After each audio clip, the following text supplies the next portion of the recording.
เมื่อในเดออนได้ก่อเขาคณะกว่ากินกาแฟกาแฟดีลั่นนังซึ่ง MV เขาขานมองตั้งคักนอกในนั้นคณะนังซึ่งเขาขาก็เป็นสื่อนังเอหอมเนี่ยค่ะเขาเหตุการณ์ไว้ดี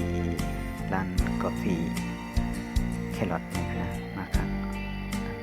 ก็รับรอได้สมบัติ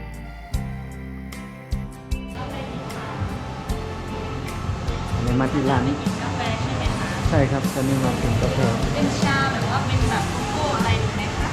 หรือว่าน้ำส้มอย่างนี้เราว่า อยากดื่มกาแฟแบบกาแฟร้อนอย่างเงี้ย กาแฟร้อน ใช่ครับมีแบบแนะนำไหม คะลาเต้ร้อนค่ะ ลาเต้ จะมีเป็นลาเต้ร้อนหรือว่า